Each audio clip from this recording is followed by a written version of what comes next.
युद्ध का पहला दिन।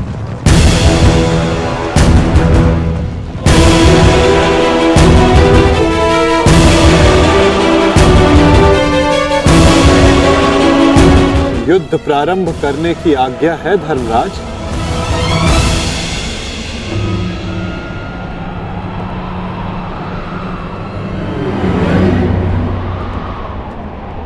नहीं माधव, अभी नहीं।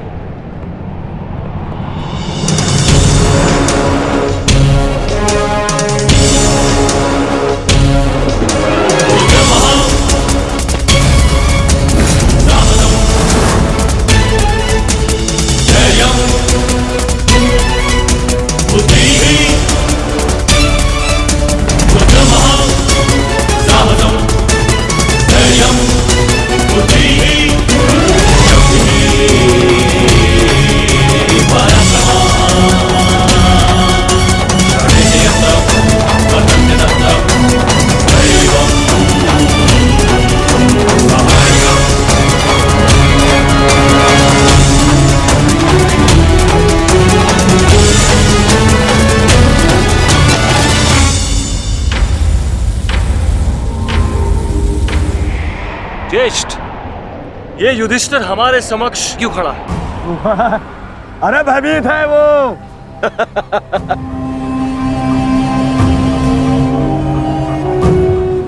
हमारी सेना को देख के कदाचित भयभीत हो गया है ये युधिष्ठिर। इसे सत्य का ज्ञात हो गया है। इस युद्ध में इसे विजय नहीं मिल पाएगी। समझ रहे? वो छलिया जिस युद्ध के लिए हमें भयभीत कर रहा था, वो युद्ध प्रारंभ होने से पहले ही समाप्त होने जा रही है।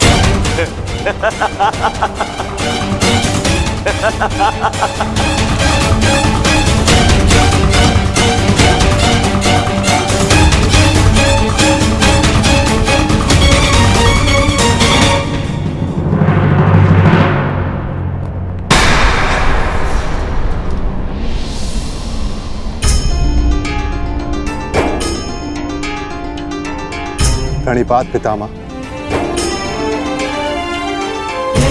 प्रणिपात आचार्य द्रोण।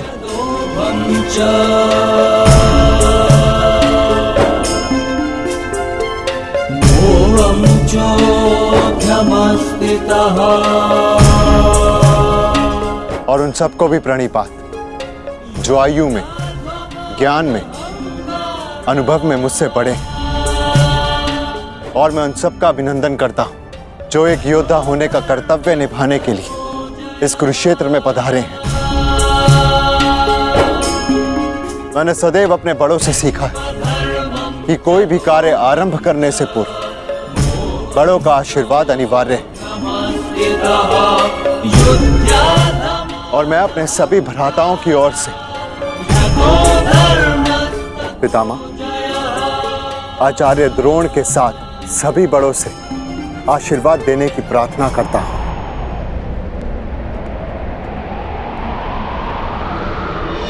आयुष्मान भव।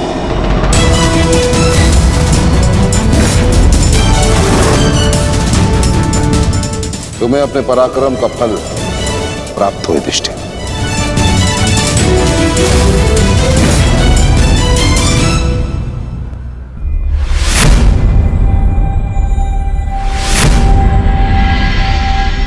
एक और पितामह है जिन्होंने मुझे जीवन का मूल्य समझाया, और दूसरी ओर गुरुद्रोण जिनके दी हुई शिक्षा ने अर्जुन से धनंजय बनाया।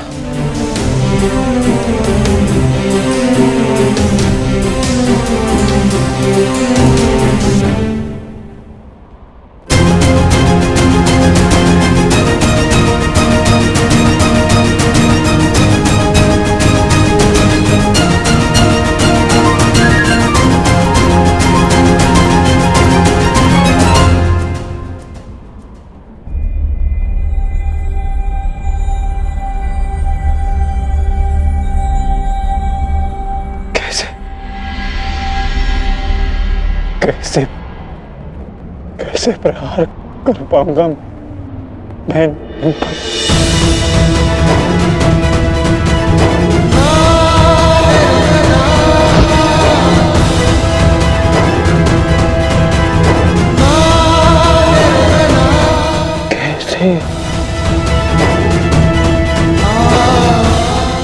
कैसे प्रहार कर पाऊंगा इन पर?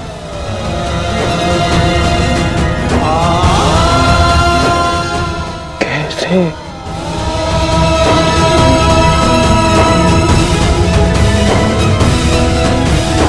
क्या हुआ पार्थ?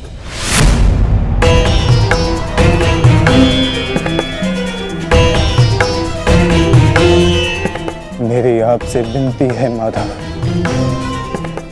मेरे रथ को दोनों सेनाओं के मध्य में ले चलिए। संजय। जी महाराज। संजय, अपनी दिव्य दृष्टि से देखकर बताओ कि कुरुक्षेत्र के युद्ध में तत्पर मेरे पुत्रों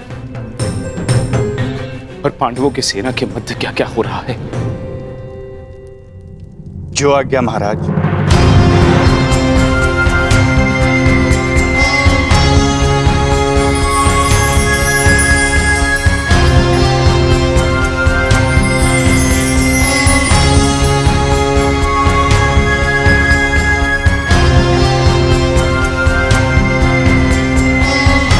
गांडीवधारी राजकुमार अर्जुन के सारथी बने वासुदेव श्री कृष्ण से राजकुमार अर्जुन रथ को दोनों सेनाओं के मध्य में ले जाने की आग्रह कर रहे हैं महाराज। परंतु क्यों पार्थ? ये समय तो दूसरे पक्ष की सेना को तहस नहस कर देने का है, फिर क्यों तुम रथ को दोनों सेनाओं के मध्य में ले जाने की विनती कर रहे हो? युद्ध से पूर्व मैं दोनों सेनाओं का निरीक्षण करना चाहता हूं। क्या तुम वही अर्जुन हो पार्थ जिसे लक्ष्य संधान के समय पेड़ से बंधी चिड़िया की आंख के अतिरिक्त और कुछ नहीं दिखाई देता था, और आज वही अर्जुन पूरी रणभूमि का निरीक्षण करना चाहता है? बड़ी विचित्र बात है। हाँ माधव,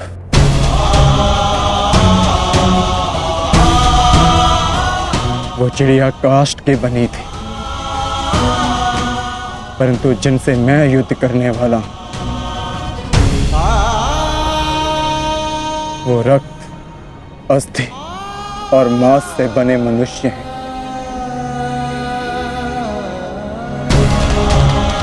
जिनमें प्राण है, और सबसे बड़ी बात, उनमें मेरे संबंध बसे हैं। युद्ध आरंभ होने से पूर्व मैं ये देख लेना चाहता हूं कि किसके वध से धर्म की स्थापना होगी और किसकी मृत्यु से मन में अधर्म का अनुभव होगा। और इस युद्ध के पश्चात मैं क्या पाने वाला हूं और क्या खोने वाला हूं।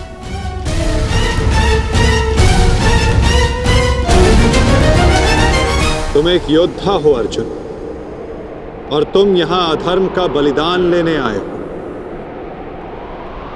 या स्वयं को धर्म पर बलिदान देने के लिए? और एक बलिदानी क्या पाएगा क्या खोएगा, उसकी गणना नहीं करता। बात मेरे बलिदान की नहीं है माधव। इस युद्ध में सहस्त्रों के प्राण दांव पर लगे हैं, और मैं ये निश्चित करना चाहता हूं कि कुरुक्षेत्र में मैं अधर्म का नाश करने जा रहा हूं या फिर धर्म की हानि भी करने जा रहा हूं। नाश और निर्माण की शक्ति केवल विधाता के पास होती है पार्थ। मनुष्य विनाश या विध्वंस नहीं करता। मनुष्य तो केवल ईश्वर का निमित्त मात्र होता है। निमित्त होकर यदि वो विनाश और विध्वंस का उत्तरदायित्व स्वयं पर ले तो उससे केवल अहंकार का जन्म होता है पार्थ, जो ये मानता है कि वो कुछ नहीं कर रहा, उसी के हाथों महान कार्य संपन्न होते हैं।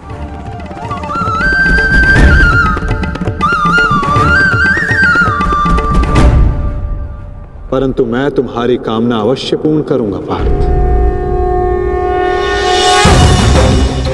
क्योंकि बलिदान भी एक प्रकार का दान होता है और जिस दान को देने से पूर्व हाथ कांपे वो दान फलदायी नहीं होता।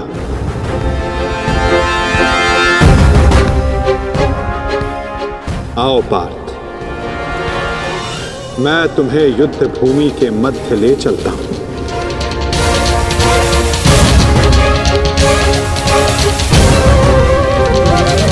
आओ पार्थ, मैं तुम्हें युद्ध भूमि के मध्य ले चलता हूं।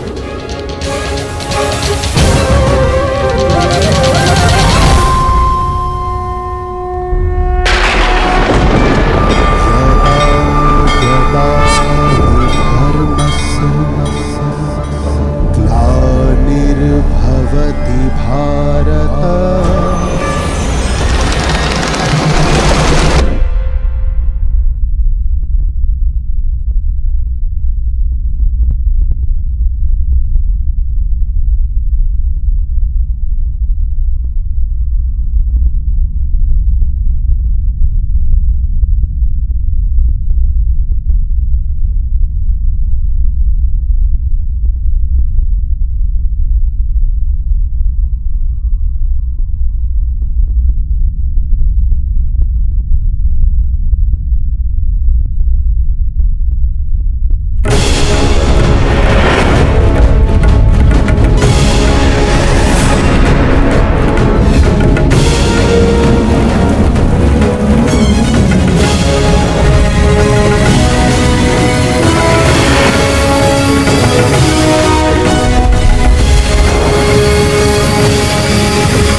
यदा यदा हि धर्मस्य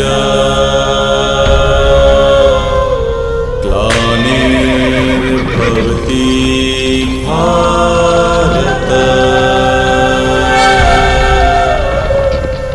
अभ्युत्थानं धर्मस्य तदात्मानं सृजाम्यहम्। जिस प्रकार तुम कर्तव्य और कर्म के मध्य खड़े हो, उसी प्रकार तुम अब दोनों सेनाओं के मध्य खड़े हो पार्थ।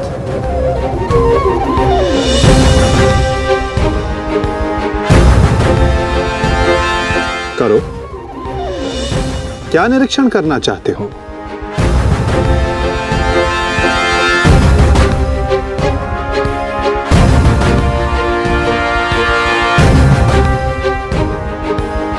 क्या हुआ पार्थ? ऐसा कौन सा भाव है जो तुम्हारे मन को विचलित कर रहा है? ऐसा कौन सा प्रश्न है जिसका उत्तर तुम्हें नहीं मिल रहा? यदि पूछोगे नहीं तो उसका समाधान कैसे पाओगे पार्थ? मैं जानता हूं तुम यही सोच रहे हो ना कि क्या यह युद्ध अनिवार्य है? क्या इतने योद्धाओं का वध, इतने जनों की हानि अनिवार्य है? क्या ये सब कल्याण के लिए है भी या नहीं? है ना पार्थ? यही विचार मेरे मन को विचलित किए जा रहे हैं माधव। क्या वास्तविकता में यह युद्ध अनिवार्य है? क्या राज्य, धारा, संपत्ति, ये सब पाने के लिए अपनों का वध करना धर्म है? क्या एक योद्धा का यही कर्तव्य है? बताइए, उत्तर दीजिए माधव। उत्तर तुम्हें अवश्य मिलेगा पार्थ। कि इस युद्ध में धर्म की ओर कौन है और अधर्म की ओर कौन। मैं तुम्हें अवश्य दिखाऊंगा।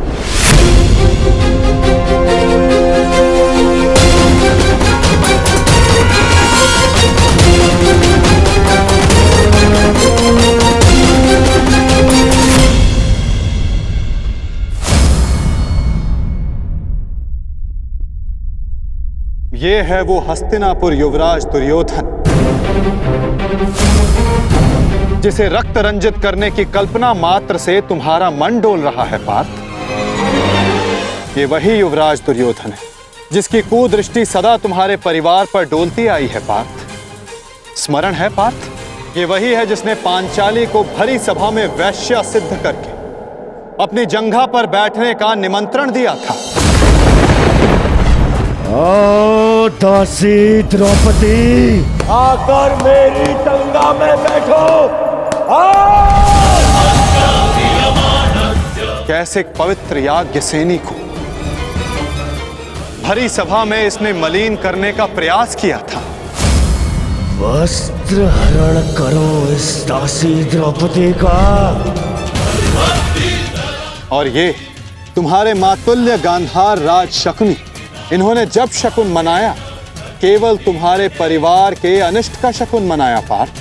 तुम इन्हें मातुल्य कहते हो। मातुल्य का अर्थ है जिसे मां के तुल्य समझा जाए। और तुम्हारे इन्हीं मामा ने तुम्हारी माता को वारणा व्रत के लाक्षागृह की अग्नि में भस्म करने का प्रयास किया पार्थ।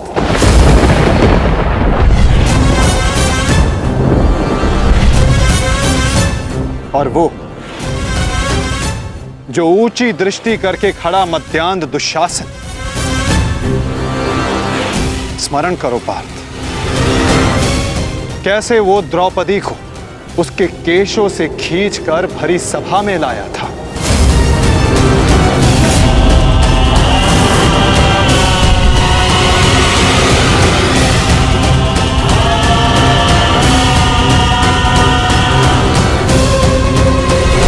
कैसे याज्ञ सेनी को भरी सभा में निर्वस्त्र करने का प्रयास किया था इसने।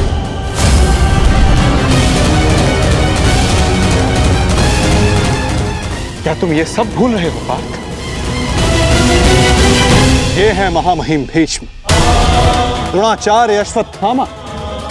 जब ये अधर्म हो रहा था तो ये सब मौन रहे। ये वो अत्याचार, वो अधर्म मौन रहकर देखते रहे।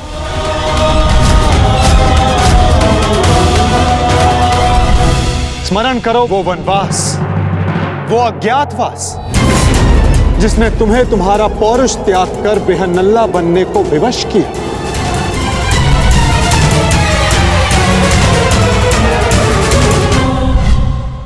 स्मरण करो उन प्रतिज्ञाओं को जो तुम पांचों ने वनवास जाते समय ली थी। 13 वर्ष पश्चात हम फिर लौटेंगे और इस बार आज्ञा नहीं, हम अपना अधिकार लेंगे। मैं प्रतिज्ञा लेता हूं कि पांचाली के अपमान पर अट्टहास करने वाले इन 100 कौरों को मैं अपने इन हाथों से यमलोक भेज दूंगा। ये मत समझना कि वन में हम विश्राम करेंगे दुर्योधन। हर पल प्रतिशोध की अग्नि में जलेंगे और जब लौटेंगे तो इतने बाण बरसेंगे, अंधकार छा जाएगा हस्तिनापुर के भविष्य पर। महायुद्ध होगा। जिस प्रतिशोध के लिए तुम सब ने 13 वर्ष तपस्या की, आज उस प्रतिशोध की अग्नि क्षीण हो गई है। जिन अस्त्रों को तुमने इस युद्ध के लिए सहेजा, क्या उन अस्त्रों को संधान करने का संकल्प तुम्हारा हृदय त्याग चुका है पार्थ? क्या अब तुम्हें यह युद्ध अनिवार्य प्रतीत नहीं होता पार्थ?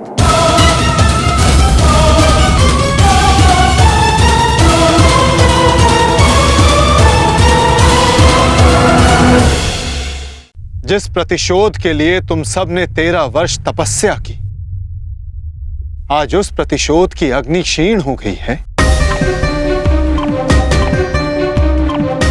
जिस न्याय के लिए तुमने इतने वर्षों प्रतीक्षा की, आज तुम्हारा मन उसके लिए व्याकुल नहीं?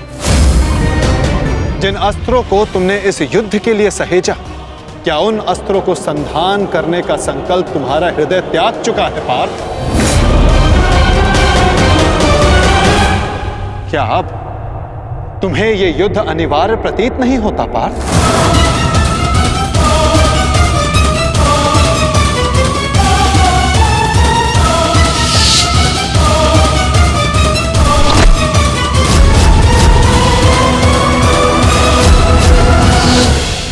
हाँ माता,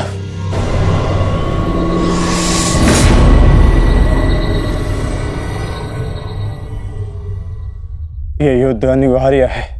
तो फिर तुम व्याकुल क्यों हो पार्थ? कहीं तुम्हें यह स्मरण तो नहीं हुआ है कि कैसे महामहिम भीष्म ने तुम्हें प्रेम दिया, तुम सबको संरक्षणा दी, वन से वापस बुलाकर तुम्हें तुम्हारा अधिकार दिया, कि कैसे आचार्य द्रोण ने तुम्हें सर्वश्रेष्ठ धनुधर बनाने के लिए एकलव्य को, कर्ण को धनुधर की विद्या से वंचित रखा और पाप का भार अपने सर पर लिया। तो क्या यह असत्य है माधव?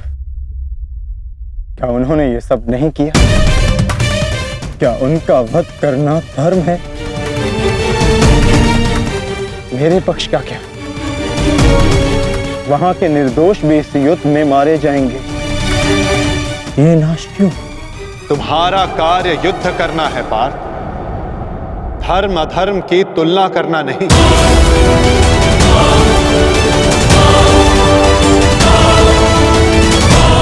और केवल विपक्ष ही नहीं, तुम्हारा स्वयं का पक्ष भी तुम्हें दुर्बल बना रहा है। वहां भी सर्वत्र धर्म नहीं है पार्थ।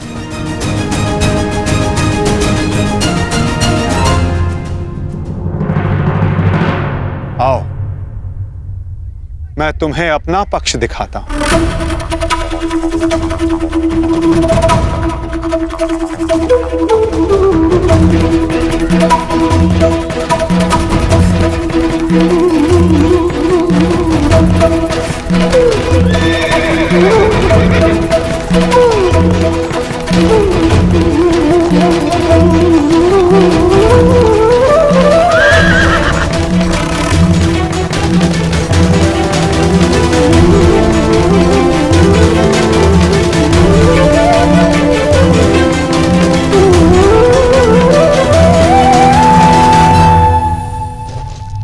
देखो अपने भ्राता युधिष्ठिर को,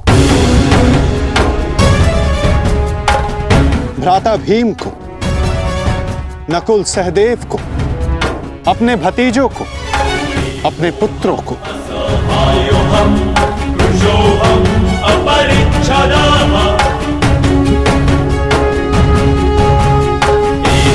तुम्हें क्लेश है कि इनमें से ना जाने कौन कौन काल कलवित होगा।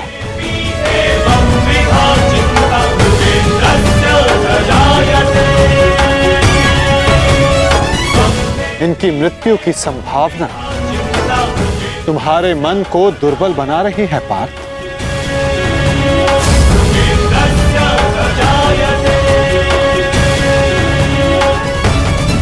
परंतु पार्थ, क्या ये वास्तविकता में धर्म के पक्षधर हैं? तुम्हें प्रतीत होता है कि ये सब निरपराध मारे जाएंगे। तो बताओ, कौन है जो अपराधी नहीं, जो दोषी नहीं? यदि युधिष्ठिर स्वयं का अधिकार राज्य पर मानते हैं, तो इसमें दुर्योधन का क्या दोष? क्या उनकी माता पहले गर्भवती नहीं हुई थी? क्या यह सत्य नहीं कि युधिष्ठिर ने अपना राजद्यूत क्रीड़ा में लगाया जिसे दुर्योधन ने जीता? यदि दुशासन ने अपनी ज्येष्ठ की आज्ञा मानकर द्रौपदी का वस्त्र हरण करने का अपराध किया, तो तुम चारों ने भी अपनी ज्येष्ठ की आज्ञा मानकर अपनी पत्नी का अपमान होने दिया।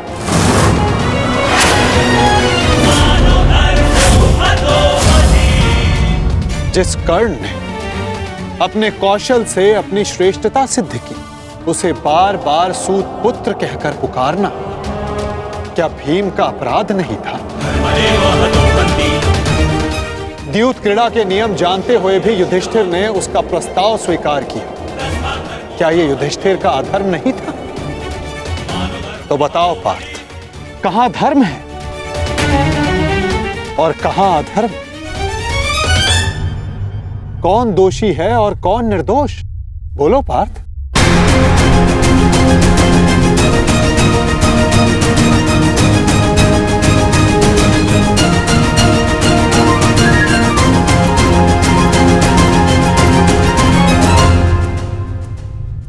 आपने उचित कहा माधव।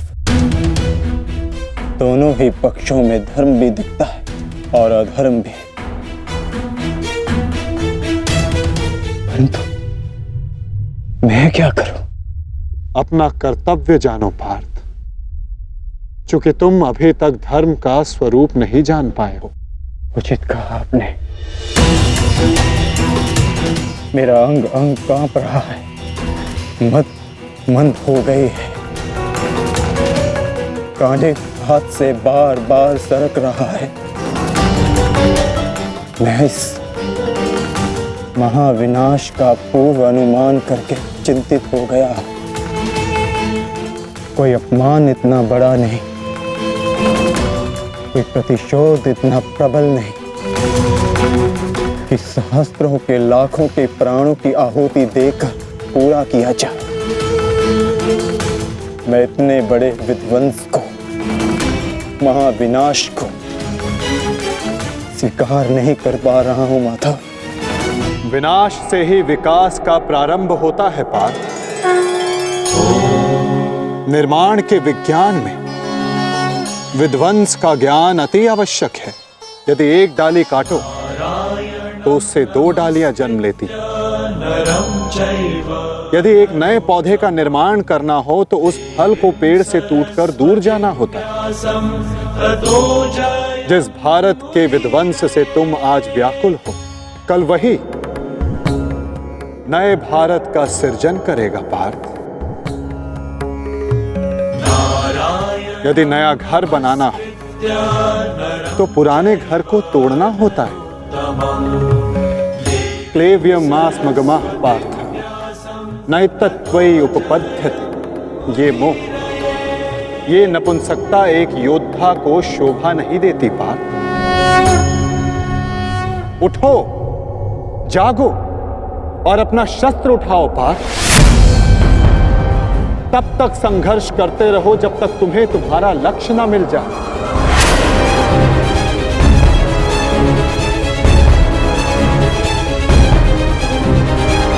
शस्त्र उठाओ? कैसे कैसे शस्त्र उठाऊं माधव?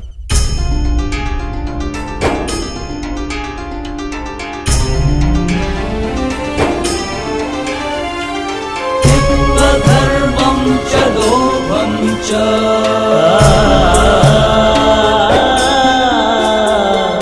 मोहं चोऽधमस्थितः।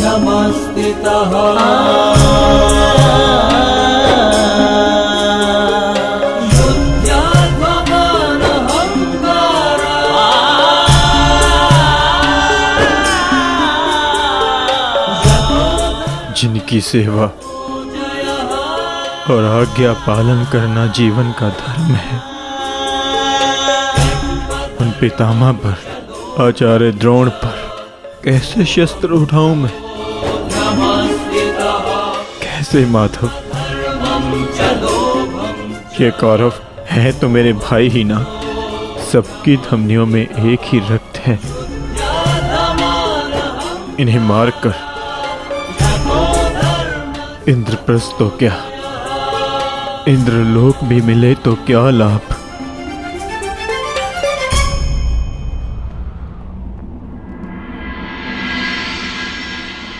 मनुष्य पौरुष करता है ताकि उसका भविष्य बन सके। क्या कर्म करता है ताकि उसकी संतान सुखी रह सके। ऐसे शौर्य का क्या लाभ जिससे उसका भविष्य नष्ट हो जाए, उसकी संतान अलकलवित हो जाए।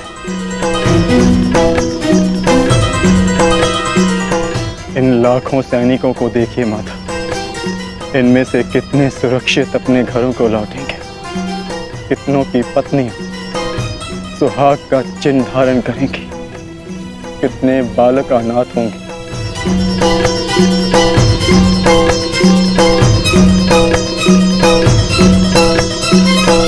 कौन बचेगा उन्हें धर्म और भविष्य सिखाने के लिए? मैं देख रहा हूं माधव, इस धर्म युद्ध के पश्चात अधर्म और भी बढ़ेगा। कुरुकुल का ही नहीं, पूरे भारत का विनाश होगा। आज के नियम टूटेंगे। क्या भविष्य को यही आशा है हमसे? तर्क बुद्धिमतपूर्ण है पार्थ, परंतु अर्थ मूर्खतापूर्ण। क्या नष्ट हो जाएगा? कैसा दुख होगा पार्थ? यदि वृक्ष के कुछ पत्ते झड़ जाएं, तो वो दुख का कारण नहीं होते पार्थ। पत्तों के जन्म का तात्पर्य वृक्ष को जीवन देना होता है, स्वयं का जीवन जीना नहीं। ठीक उसी प्रकार मनुष्य का जीवन और मरण, उसका केवल एक ही लक्ष्य होता है पार्थ, समाज में सुख, समाज में धर्म स्थापना। और आज ये समाज तुमसे यही युद्ध मांग रहा है, युद्ध मांग रहा है, युद्ध मांग रहा है, युद्ध मांग रहा है। मैं कह चुका हूं कि विनाश से उद्भाव प्रारंभ होता है। आज समाज में भेदभाव, लोभ, लालच विष बनकर व्याप्त हो रहा है। जो धर्म वर्षों पहले वेदों ने स्थापित किया था, वो आज केवल एक शब्द बनकर रह गया है पार्थ। धर्म का मर्म लुप्त हो गया। तुम्हारे समक्ष कर्ण का उदाहरण है पार्थ, जो वर्ण व्यवस्था कर्म पर आधारित थी, आज उस पर जन्म हावी हो गया है पार्थ। सहस्त्रों का कौशल, उनकी प्रतिभाएं दबाई जा रही हैं पार्थ। समाज नया परिवर्तन मांग रहा है, नई परंपराएं मांग रहा है, और वो सब संभव होगा इस युद्ध से, इस युद्ध से, इस युद्ध से। इस युद्ध से नई परंपराएं जन्म लेंगी। वो व्यवस्था टूटेगी जो आज समाज को तोड़ रही है पार्थ। वर्षा से पूर्व आकाश और धरा दोनों मलिन रहती है पार्थ, परंतु वही वर्षा आकाश और धरा को स्वच्छ बना देती है। और ये युद्ध वही वर्षा है पार्थ, जिसे धरा पुकार रही है। अपने झूठे मोह से मुक्त हो जाओ पार्थ,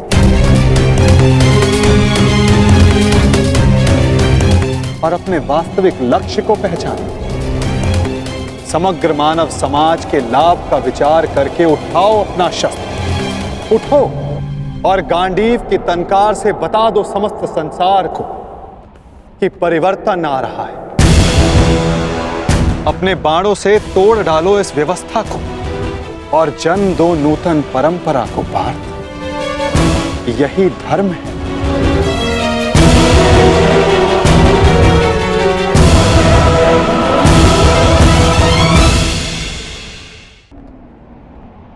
मैं आपके शब्द सुन पा रहा हूं माधव, परंतु इनका अर्थ हृदय तक नहीं जाता।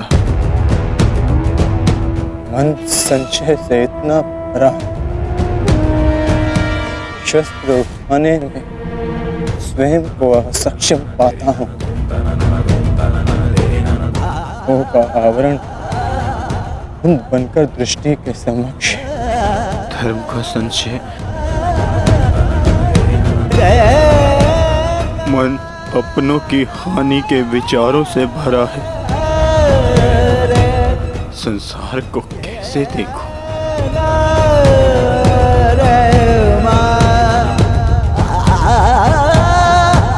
आप मेरे सारथी हैं माधव, इस युद्ध में ही नहीं, जीवन के मार्ग में भी। आज मेरी आत्मा के सारथी बन जाइए और मेरी आत्मा को सत्य के मार्ग के दर्शन कराइए। मुझसे वो कहिए जिसे सुनकर मेरी निर्बलता दूर हो जाए। मैं इस दुविधा के चक्कर से मुक्ति पाऊं।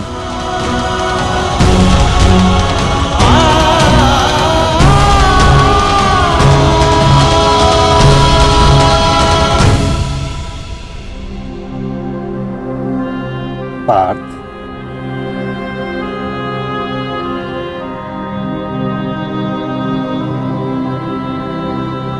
यदि जल की धारा में मुट्ठी डालोगे तो हाथ में जल नहीं आएगा, और यदि धारा में अंजलि बनाओ तो हाथ में जल आएगा। मुट्ठी अहंकार है पार्थ, और अंजलि समर्पण होता है। यदि समर्पण की अंजलि बनाओगे तो ही तुम सत्य का ज्ञान अर्जित कर पाओगे। समर्पण करो पार्थ।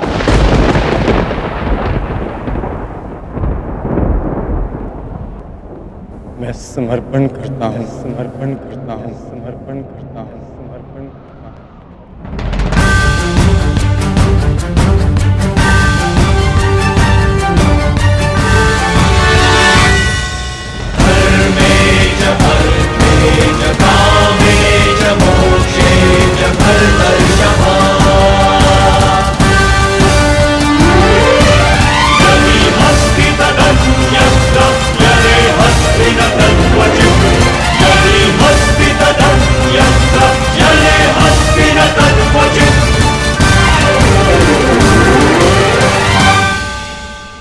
तो ठीक है पार्थ, यदि तुम सत्य जानने को उत्सुक हो तो मैं तुम्हें सत्य, धर्म और कर्म का ज्ञान देता हूं।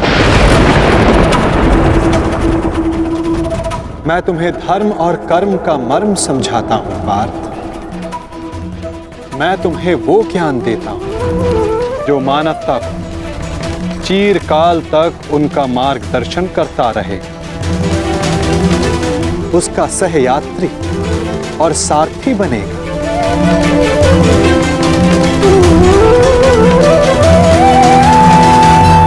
तो समर्पण भाव से सुनो पार्थ, वो ज्ञान जो मैं तुम्हें अर्पण करने वाला हूं। यदा यदा हि धर्मस्य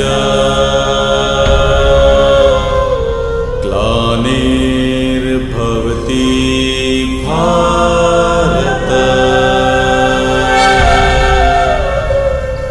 अभ्युत्थानम् अधर्मस्य तदात्मानं सृजाम्यहम्। तो बताइए माधव, सत्य क्या है, धर्म क्या है? सत्य, धर्म और कर्म, ये सब हमारे मन के उत्पाद होते हैं पार्थ। जब तक हमारा मन भ्रम और संशय में होता है तब तक सत्य के दर्शन नहीं होते। तो कर्म और सत्य का मर्म जानने के लिए उत्तर दो पार्थ। तो बताओ, मानव, पशु पक्षी, जल जीव, वनस्पति, ये सब कैसे बने? कैसे इन सब का जन्म हुआ है? ये सब कैसे जीते हैं? कैसे इनकी मृत्यु होती है? और मृत्यु के पश्चात ये सब कहां जाते हैं? विचार करके उत्तर देना पार्थ।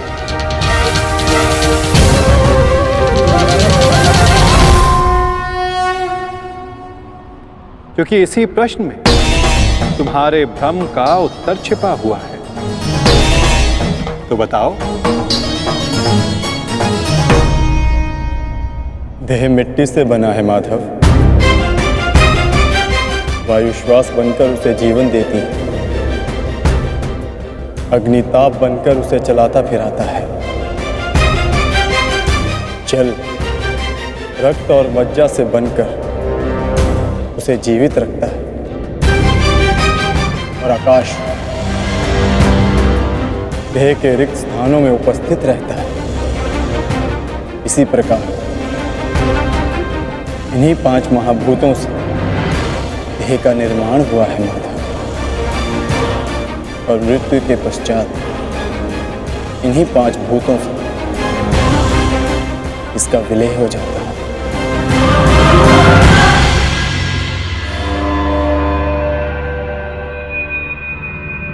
तो इसका अर्थ ये हुआ पार्थ कि मेरा, तुम्हारा, महामहिम भीष्म और आचार्य द्रोण, हम सब का देह इन 5 महाभूतों से बना है, जिसे अंततः उन्हीं में मिल जाना है। तो मोह किसका पार्थ? इस माटी से बने देह का।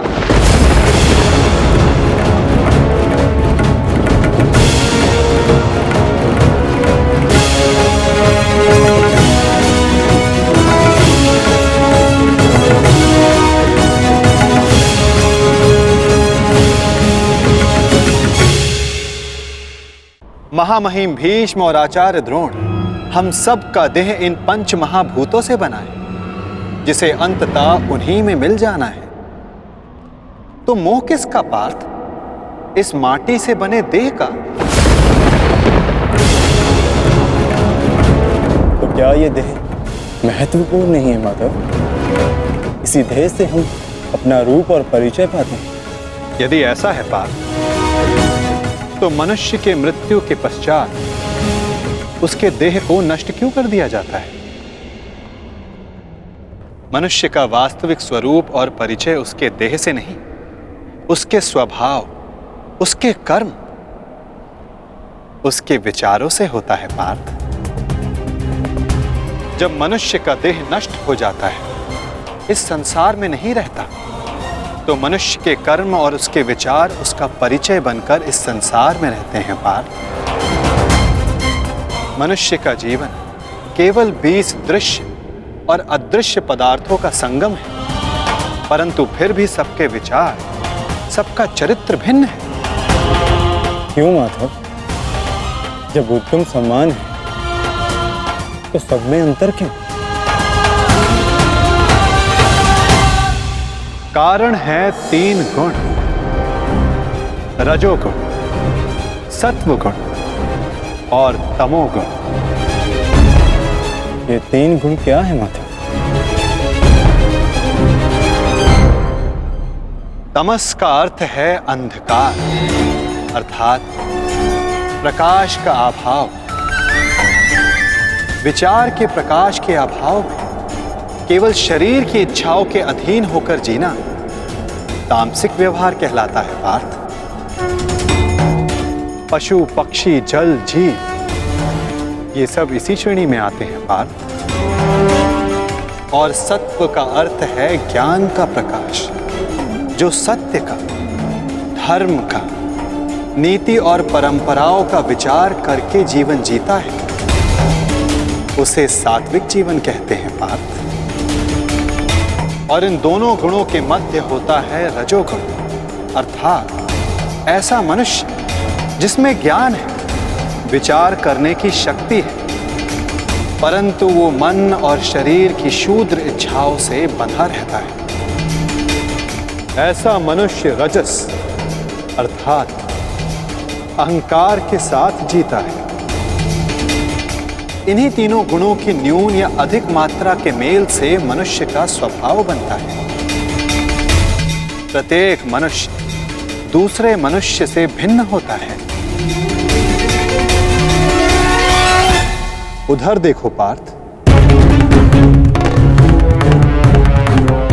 कौन दिखाई देता है? दुर्योधन और दुशासन। अब दुर्योधन के भीतर स्थित गुणों का विश्लेषण करो पार्थ। धर्म जानते हैं परंतु उसका वहन नहीं करते। अहंकार इनके जीवन का केंद्र है, अर्थात तमस की मात्रा न्यून है और रजस गुण की अधिक, और सत्य तो बिल्कुल भी नहीं। और दुशासन, उसने सदा केवल अपने ज्येष्ठ का आदेश माना है, स्वयं का कोई विचार नहीं। इसलिए उसके मन में केवल तमस गुण है। अब महामहिम को देखो पार्थ, सत्व के साथ तमस के अद्भुत मेल को देखो। उनमें अहंकार नहीं है, परंतु पुरातन परंपरा और प्रण से बंधित है। आवश्यकता पड़ने पर भी परंपरा का त्याग नहीं कर सकते। और उधर आचार्य द्रोण को देखो पार्थ, ज्ञान और अहंकार का संगम। ज्ञान उनको मुक्त करने को आतुर है, परंतु अहंकार उन्हें मुक्त होने नहीं देता।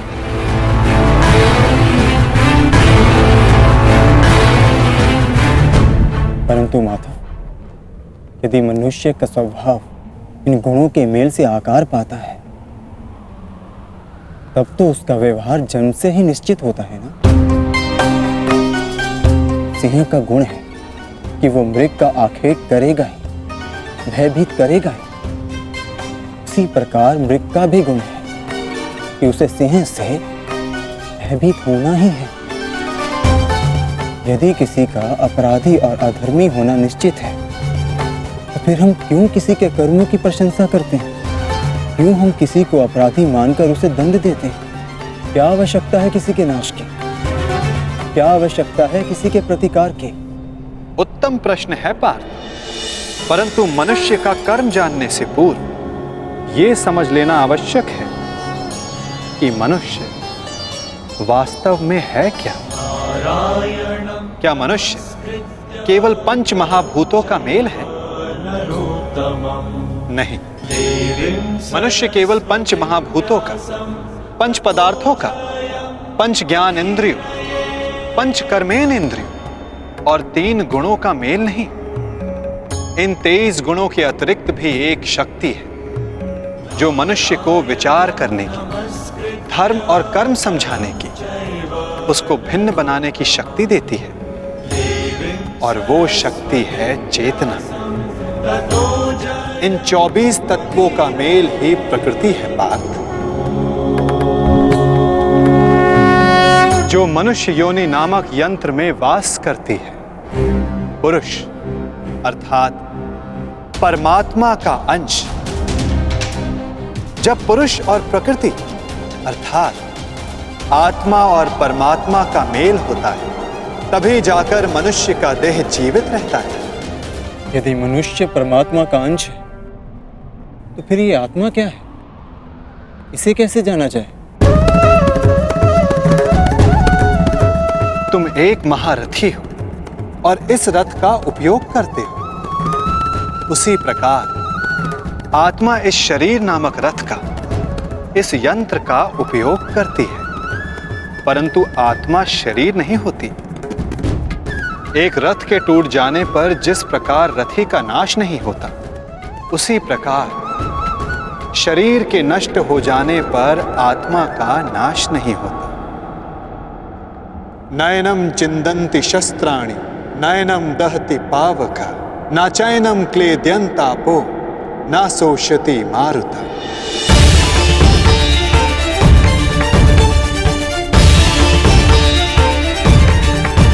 आत्मा को ना कोई शस्त्र छेद सकता है, ना अग्नि उसे जला सकती है, ना जल उसे डुबो सकता है, ना वायु आत्मा को सुखा सकती है।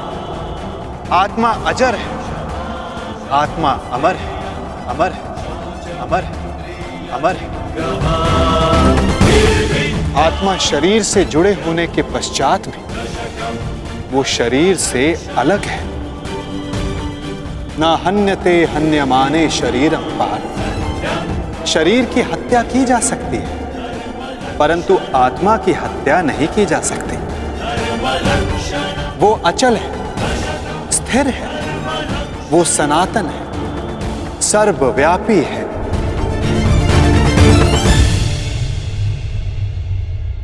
जिस प्रकार हम पुराने वस्त्रों को त्याग कर नया वस्त्र धारण करते हैं, ठीक उसी प्रकार हमारी आत्मा देह नष्ट हो जाने के पश्चात नया देह धारण कर लेती है।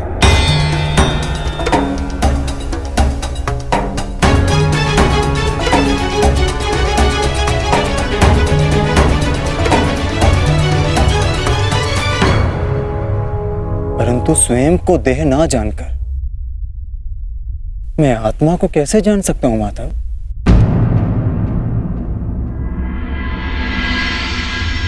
पार्थ, इसमें कुछ असंभव नहीं। एक दृष्टिहीन व्यक्ति संसार को अपनी मन की दृष्टि से देखता है।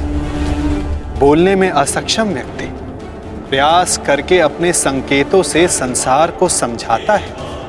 जिनके हाथ पांव नहीं होते वो भी पुरुषार्थ करते हैं। तो आत्मा को जानना भी इतना कठिन कार्य नहीं है पार्थ।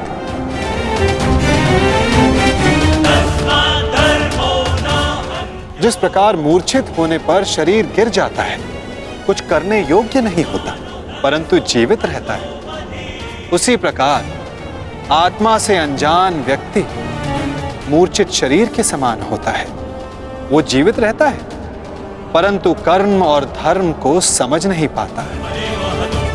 जो मनुष्य अपने भीतर जाकर उस परमात्मा के अंश की खोज करता है, वो जान जाता है कि वो केवल इंद्रियों का संगम है, केवल ये शरीर नहीं, केवल भाव नहीं, वो स्वयं को आत्मा के रूप में पहचान लेता है।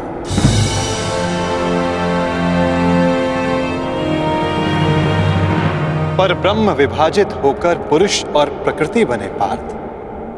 फिर प्रकृति की प्रत्येक वस्तु में आत्मा का वास हुआ। प्रकृति यानी मनुष्य का शरीर जब वो मोह और अंधकार से घिर जाता है, तब वो अपनी चेतना को खो देता है। तब उस मोह निद्रा को तोड़कर अपनी चेतना को जगाना, स्वयं को परमात्मा का भाग जानना, यही आत्मा का कार्य है, यही उसका उद्देश्य है पार्थ। यदि हर आत्मा परमात्मा का अंश है तो फिर ये प्रगति और अवगति, नाश और उत्थान, पाप और धर्म, ये सब परमात्मा स्वयं कर रहे हैं। नहीं पार्थ, ये मनुष्य की चेतना और आत्मा करती है। जिस प्रकार कीचड़ से घिरा रत्न अपनी चमक खो देता है, जिस प्रकार मेघों से घिरा सूर्य अपना प्रकाश खो देता है, वैसे ही प्रकृति के 24 तत्वों से घिरी आत्मा ये भूल जाती है कि वो परमात्मा का अंश है। उसे लगता है कि ये देह ही सब कुछ है, देह के अतिरिक्त भी उसका कोई अस्तित्व है, इसका उसे भान ही नहीं रहता। वो केवल देह की संवेदना को ही ज्ञान मानती है।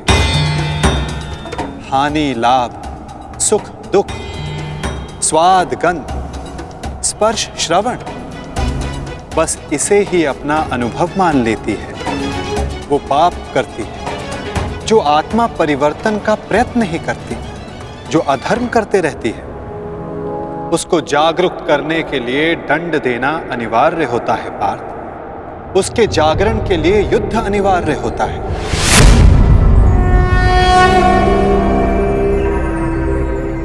अर्थात ये युद्ध अनिवार्य है, मैं शरीर नहीं। हाँ पार्थ, तुम भी ये शरीर नहीं, तुम भी आत्मा हो। और इस युद्ध भूमि में खड़ा प्रत्येक योद्धा वैसा नहीं जैसा तुम उसे जानते हो। वो सभी आत्माएं मोह, अहंकार और अंधकार से घिरी हुई। कुछ समय के लिए आत्मा इनके शरीरों में वास कर रही है। शरीर मरेंगे किंतु सब अमर हैं। अपनी अपनी देह को त्याग कर सब नया शरीर धारण करें और बार बार तब तक ऐसा होता रहेगा जब तक आत्मा से मोह और अहंकार का आवरण नहीं हट जाता, जब तक वो स्वयं को पवित्र आत्मा, शुद्ध आत्मा के रूप में नहीं जान लेती और अधर्म का त्याग करके धर्म में दृढ़ नहीं हो जाती।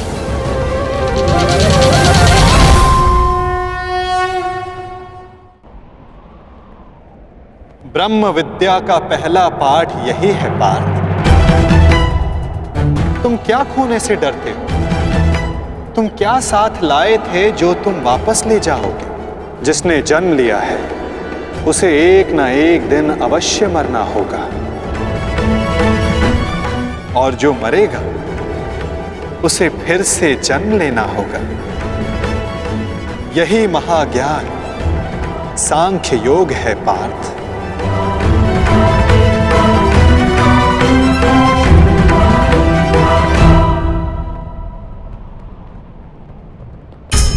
जब मनुष्य स्वयं को परमात्मा के अंश के रूप में जान लेता है, तब उसे ज्ञात हो जाता है कि सृष्टि ही परमात्मा है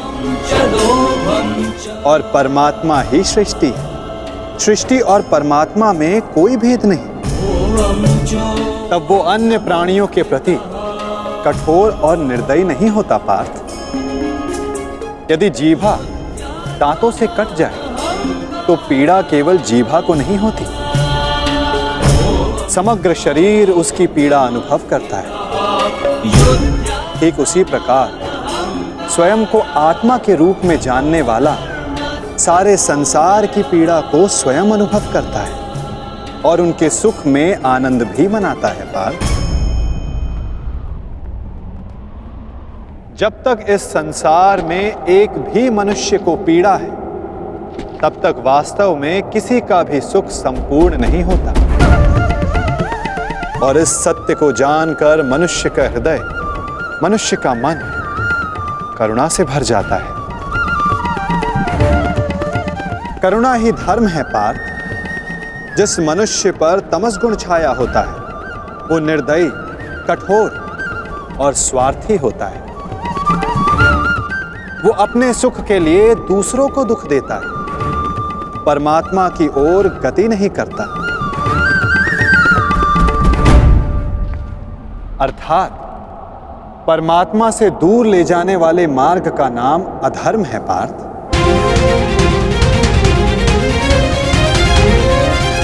अर्थात अधर्म तो अज्ञान का दूसरा नाम है माधव। परंतु अज्ञानी और अपराधी में अंतर नहीं होता क्या? अज्ञानी के लिए दया आवश्यक नहीं, उन्हें दंड देना कैसे उचित है? जब एक अज्ञानी ज्ञान का मूल्य जानने को सज्ज ना हो तो दंड ही समाधान है पार्थ, और दंड ही दया है, उसके प्रति भी और दूसरों के प्रति भी।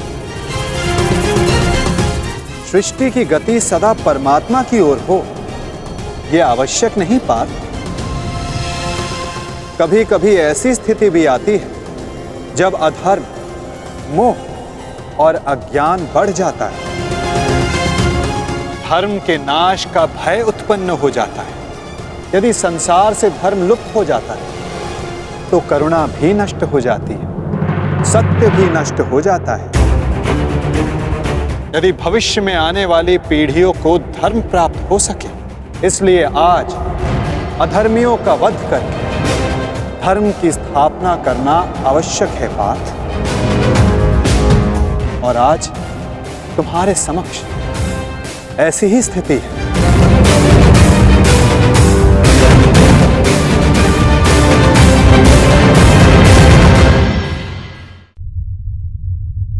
और धर्म स्थापना का कर्तव्य तुम्हारा है पार्थ। अपनी निर्बलता त्यागो पार्थ और युद्ध के लिए सज्ज हो जाओ।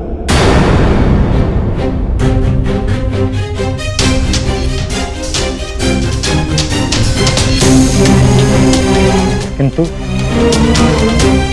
मेरे हाथों से हत्याएं होंगी, किसी की मृत्यु होगी,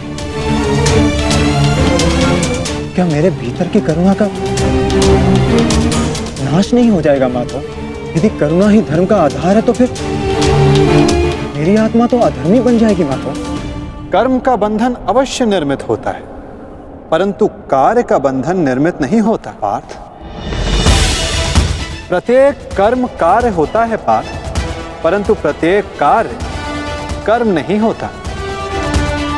कर्म उस कार्य को कहते हैं जब मनुष्य उस कार्य से फल की इच्छा रखता है। जब भी मनुष्य धन, संपत्ति, प्रशंसा के लिए कार्य करता है, उस कार्य से फल की आशा रखता है, तब वो उस फल में बंध जाता है और इसी कारण उसे बार बार जन्म लेना पड़ता है पार्थ। वास्तव में मनुष्य को कोई कर्म नहीं बांधता पार्थ। उस कर्म से जुड़ी फल की आशाएं, फल की कामना मनुष्य को बांधती है। वो कैसे माधव?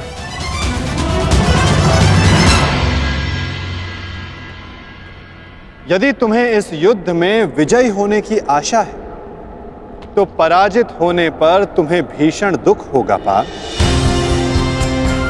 वो दुख तुमसे कुकर्म करवाएगा और उसके फल के लिए तुम्हें दूसरा जन्म लेना होगा। और यदि तुम्हें विजय प्राप्त हुई तो वो तुम्हारा अहंकार बढ़ाएगा और उस अहंकार से तुम्हें विश्व विजयी बनाएगा, हत्याएं करवाएगा। उसका पाप तुम्हें बांधेगा पार्थ। तनिक विचार करो पार्थ। यदि इस युद्ध में तुम विजय होने का मोह त्याग दो, पराजित होने का भय त्याग दो, तो बताओ पार्थ, इस युद्ध के पश्चात तुम्हें दुख प्राप्त होगा या सुख?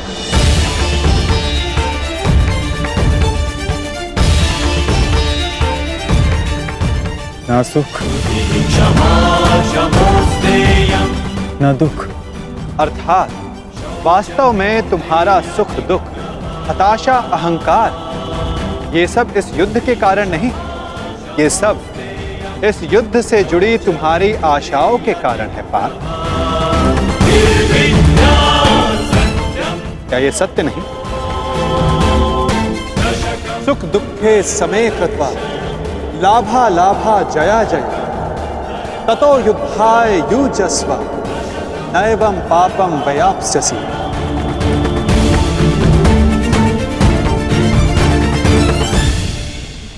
पार्थ, सुख और दुख को समान मानकर हानि और लाभ का विचार किए बिना यदि तुम ये युद्ध करोगे पार्थ, तो तुम पाप के भोगी नहीं बनोगे।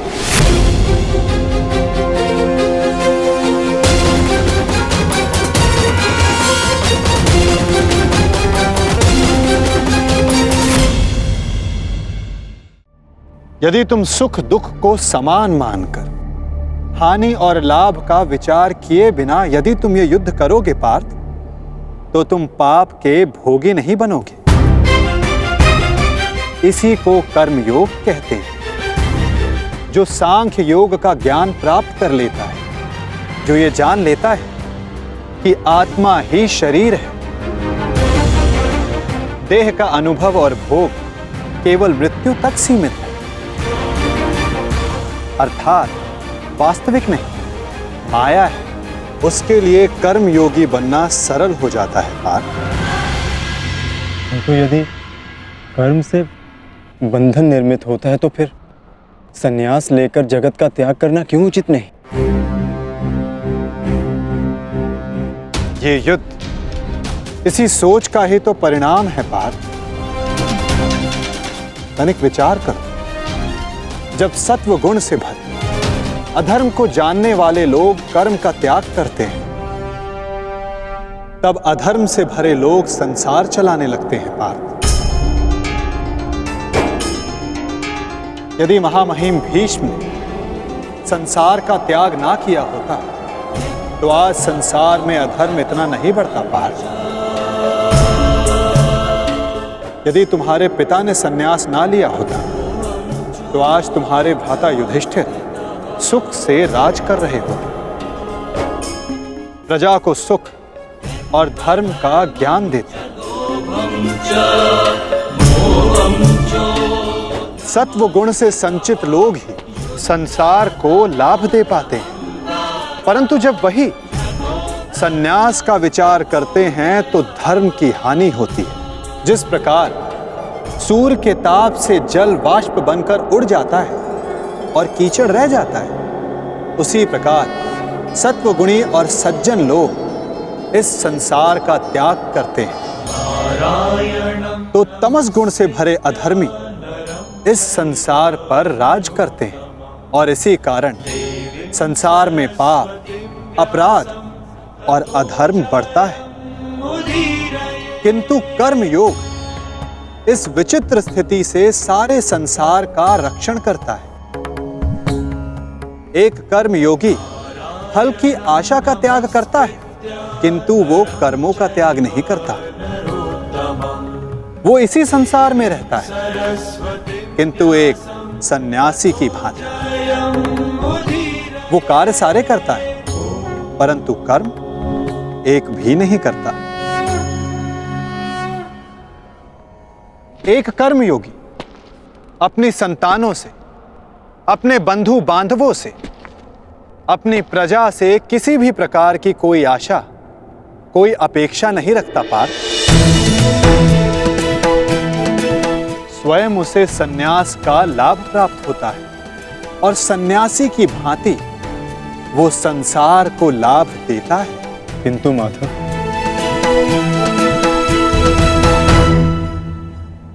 मनुष्य अपनी संतानों को सुखी रखने के लिए परिश्रम करता है, वो अपनी संतानों से अपेक्षा कैसे ना रखे माधव? तो बताओ पार्थ, मनुष्य अपनी संतानों के लिए जो कुछ भी करता है, क्या वो उसका प्रेम है या उसका व्यापार? अवश्य ये प्रेम ही है माधव। तो फिर अपने कार्यों का प्रतिफल पाने की इच्छा क्यों पार्थ? भविष्य का लाभ तो व्यापार में देखा जाता है, प्रेम में नहीं।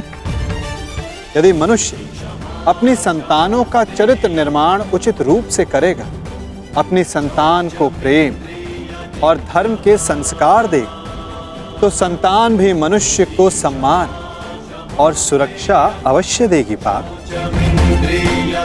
संतानों का निर्णय, स्वजनों का व्यवहार उनके कर्म है। दूसरों के कर्मों पर यदि मनुष्य को कोई अधिकार नहीं, तो फिर व्यर्थ आशाएं और अपेक्षाएं रखने का क्या प्रयोजन पार्थ? यदि गहन विचार करोगे तो तुरंत ही जान पाओगे, जीवन में ऐसा कोई कार्य नहीं जिसके साथ आशा या अपेक्षा जोड़ना अनिवार्य हो। कर्म योग का मूल सिद्धांत यही है पार्थ। जो मनुष्य ये जान लेता है कि वो स्वयं कुछ नहीं करता, उसी के हाथों महत्वपूर्ण कार्य होता है। कर्मण्येवाधिकारस्ते मा फलेषु कदाचिन मा कर्म फले हेतुर्भूर्म ते संगोस्त विकर्मणि। तुम्हें अधिकार केवल कर्म करने का है पार्थ, फल तो ईश्वर के हाथों में। इसलिए ना कर्म से भागना उचित है, ना कर्म से फल की इच्छा रखना उचित है। कार्य पूर्ण रूप से तभी संपन्न होता है जब उसके साथ फल की आशा ना जुड़ी हो। असफलता से दुखी होकर जिसका मन नहीं डोलता, वही मनुष्य सफलता का मनोरथ पूर्ण कर पाता है। वही बार बार सफलता भी प्राप्त करता है। कार्य सफल हो या निष्फल, यदि उस कार्य के साथ फल की आशा जुड़ी है तो मनुष्य को हानि ही होती है पार्थ। ध्यायतो विषयां पुंसः संगस्तेषुपजायते संगात संजायते कामा कामात् क्रोधोऽभिजायते क्रोधात् भवति सम्मोहः सम्मोहात् स्मृति विभ्रमः स्मृति ब्रह्मशात् बुद्धिनाश बुद्धिनाशत प्रणश्यति। फल की आशा कामना है और कामना का स्वभाव है कि वो कभी भी पूर्ण रूप से संतुष्ट नहीं हो सकती। असंतोष कारण होता है क्रोध के जन्म, और इसी क्रोध से अहंकार और मोह जन्म लेता है। यदि सद्ज्ञान पाने की इच्छा ना हो तो सद्ज्ञान पाने की बुद्धि कहां से आएगी? और बुद्धि के जाने पर अनुचित प्रकार के कार्य होने लगते हैं। अनुचित कार्य करने वाला अपराधी होता है, और अपराधी दंड का पात्र होता है, समाज में तिरस्कार का पात्र होता है। अपनी बुद्धि को स्थिर करो, स्वयं को आत्मा जानो, सारे मिथ्या बंधनों को तोड़ दो, फल की आशा का त्याग करके कर्म करते रहो। परंतु स्थिर प्रज्ञा होने का मार्ग क्या है माधव? सांख्य योग पाठ। सांख्य योग के कारण मनुष्य सदैव परमात्मा का निरंतर स्मरण करता है। परमात्मा के निरंतर स्मरण से उसके हृदय में समर्पण का भाव जागृत होता है, और उसे ही भक्ति कहते हैं पार्थ। भक्ति से मनुष्य को सत्य और असत्य का ज्ञान प्राप्त होता है, और उस ज्ञान से मनुष्य को परमात्मा के दर्शन होते हैं। जो परमात्मा के दर्शन कर लेता है वो वास्तव में कर्मयोगी बनता है। वो जन्मों के फेरों से छूटकर, उससे मुक्त होकर मोक्ष को प्राप्त करता है। सभी आत्माओं का अंतिम लक्ष्य वही है, और धर्म का अंतिम चरण भी वही है पार्थ।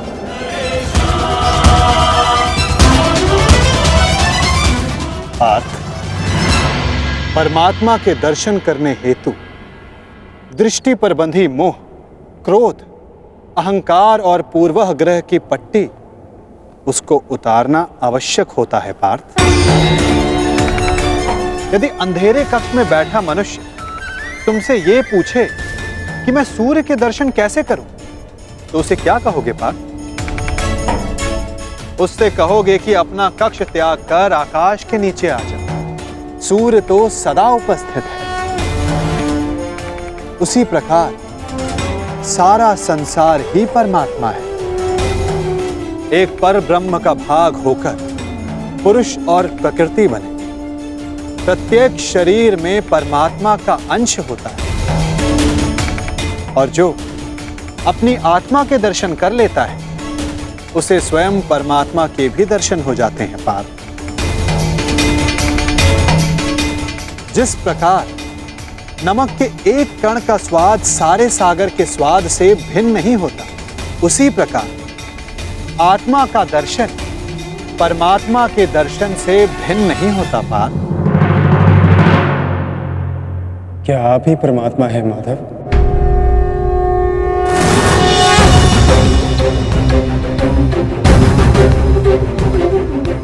अवश्य, केवल मैं ही नहीं, तुम भी परमात्मा हो अर्जुन।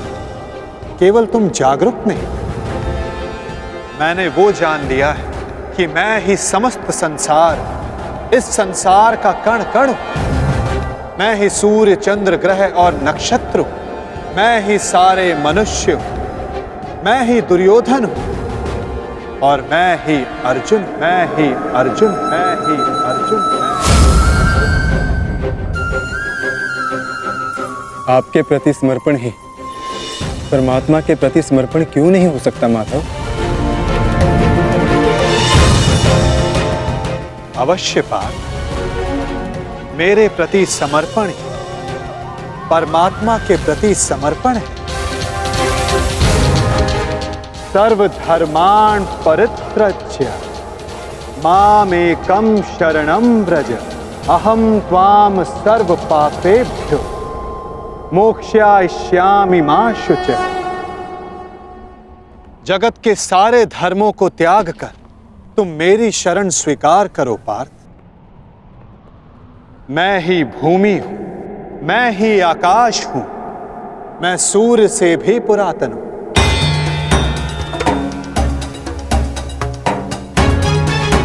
मैं किसी वृक्ष पर खिली कली से भी नया हूं। मैं ही स्वर्ग और नरक को धारण करने वाली शक्ति हूं पार्थ। परंतु वो कैसे संभव है माधव? आपका जन्म बहुतों ने अपने जीवन काल में देखा है। आपकी माता जीवित है, जिनके गर्भ में आपका शरीर बना। आप पुरातन और अविनाशी कैसे हो सकते हैं माधव?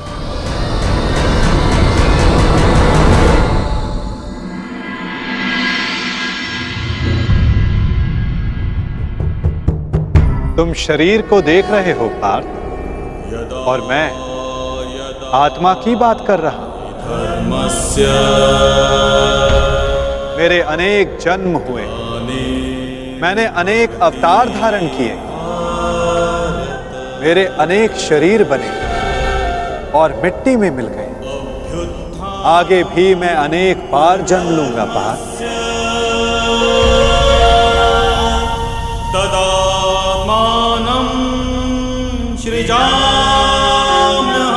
यदा यदा हि धर्मस्य ग्लानिर्भवति भारत अभ्युत्थानम् अधर्मस्य तदात्मानं सृजाम्यहम् परित्राणाय साधूनां विनाशाय च दुष्कृतां धर्म संस्थापनार्थाय संभवामि युगे युगे।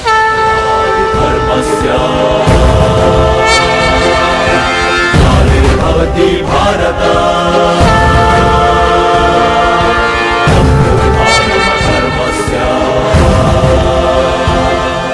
जब जब संसार में अधर्म बढ़ता है पार्थ, जब साधुओं को मुक्त कराने का समय आता है, जब अधर्मियों का नाश निकट होता है, तब धर्म की स्थापना करने मैं स्वयं जन्म लेता हूं।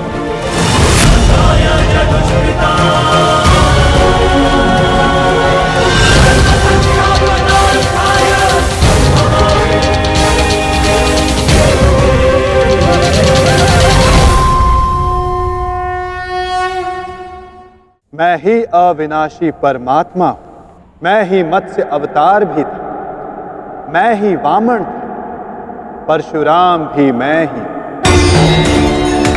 मैं रामचंद्र भी था,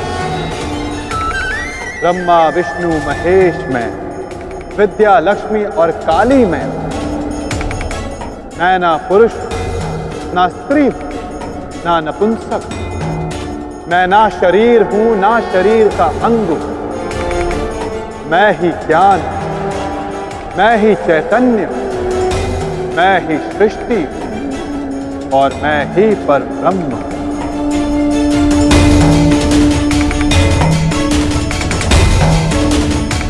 जब तुम भी आत्मज्ञान प्राप्त कर लो, तब तुम भी स्वयं को मुझसे अभिन्न और जुड़ा हुआ पाओगे पार्थ।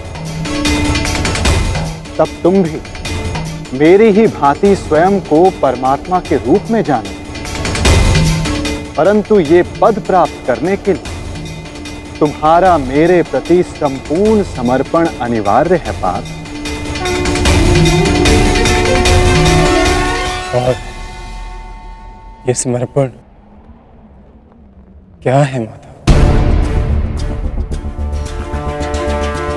समर्पण वास्तव में मन की ऐसी स्थिति है पार्थ, जहां मनुष्य सारे संकल्प त्याग देता है। वो ना स्वयं कोई निर्णय लेता है ना कोई प्रण लेता है। उसको जैसा आदेश मिलता है वो वैसा ही कार्य करता है।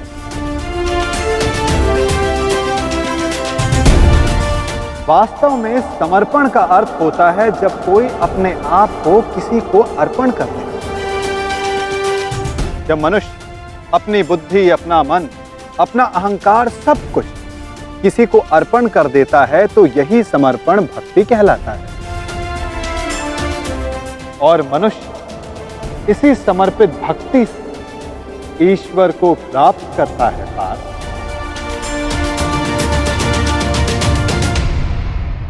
माधव, पत्नी का समर्पण पति की ओर होता है, युद्ध का समर्पण सेनापति की ओर होता है।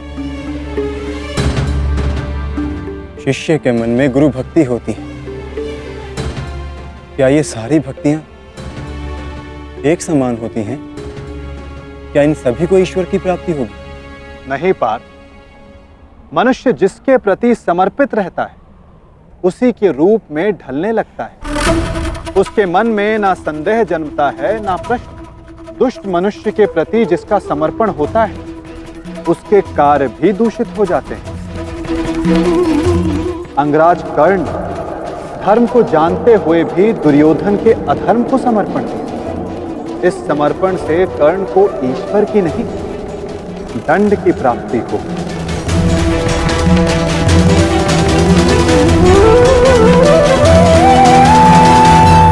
अंगराज को इस युद्ध में जो दंड मिलेगा वो जन्म का नहीं, जाति का नहीं, अपितु एक दुष्ट के प्रति समर्पण करने का दंड मिलेगा पार्थ। इसलिए समर्पण भी उत्तम भाव के प्रति होना आवश्यक है। जैसा भाव वैसी भावना और वैसे ही भक्ति पार्थ।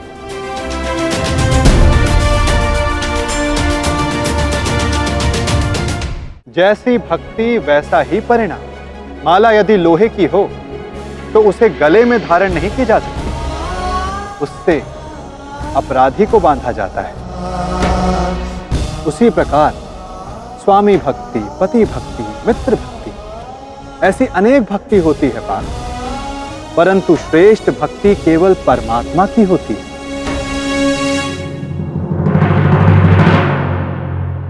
किंतु परमात्मा की भक्ति का सांख्य तथा कर्म योग से क्या संबंध है माधव? सांख्य योग से मनुष्य आत्मा को जानता है और कर्म योग से मनुष्य जीवन के संबंधों से मुक्त हो जाता है। भक्ति के कारण मनुष्य परमात्मा के वास्तविक रूप का ज्ञान पाता है और परमात्मा के ज्ञान से मनुष्य जीवन मरण के फेरों से मुक्त होकर सच्चिदानंद स्वरूप को प्राप्त करता है।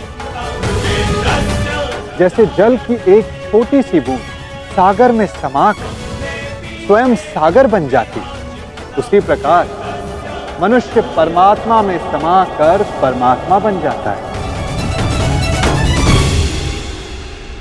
अर्थात इस शरीर का कोई महत्व नहीं माधव। शरीर का महत्व अवश्य है पार्थ, क्योंकि यही माध्यम है कर्म करने का। जिस प्रकार एक योद्धा के लिए शस्त्र आवश्यक, ठीक उसी प्रकार एक जीव को अपना लक्ष्य प्राप्त करने के लिए शरीर आवश्यक है। इस शरीर के माध्यम से परमात्मा का साक्षात्कार संभव है।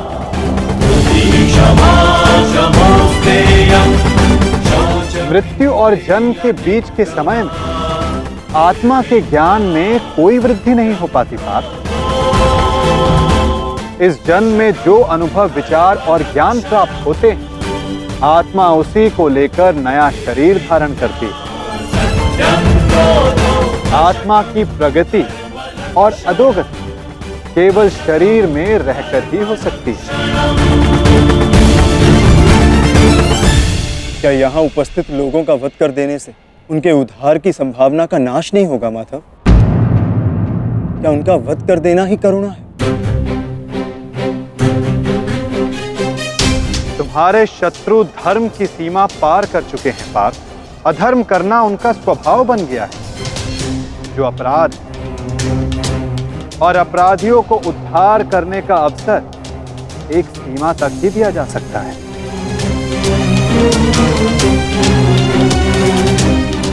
मैंने शिशुपाल के 99 अपराधों को क्षमा किया, परंतु 100 अपराध के पश्चात उसे दंड देना अनिवार्य था। यदि एक अपराधी को अपराध करने दिया जाए तो उसका अधिक से अधिक पतन ही होता है। उसे अधर्म से रोकने में ही करुणा है पार्थ। और ये आत्माएं मरेंगी नहीं, अधर्म से दूषित हुए शरीर का त्याग करेंगे। उस शरीर में प्रगति की संभावना अधिक होती है पार्थ। इस दृष्टि से तुम्हारा इन सब का वध करना उचित है।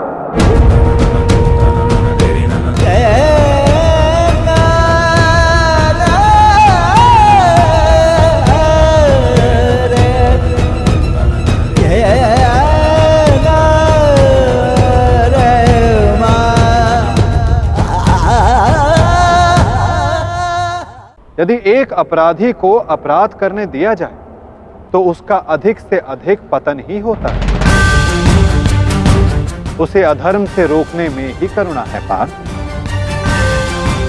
और ये आत्माएं मरेंगी नहीं, अधर्म से दूषित हुए शरीर का त्याग करेंगे।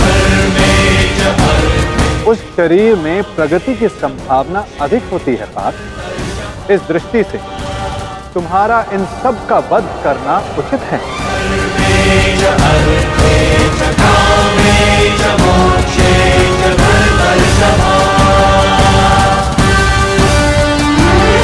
मनुष्य का शरीर उसकी संपत्ति भी है और उसकी मर्यादा भी। धर्म के मार्ग पर प्रवास करने वाला मनुष्य अपने शरीर को शुद्ध करता है और इसी के माध्यम से वो आत्मा का साक्षात्कार करता है। इसी को क्षेत्र क्षेत्रज्ञ संबंध कहा जाता है पार्थ।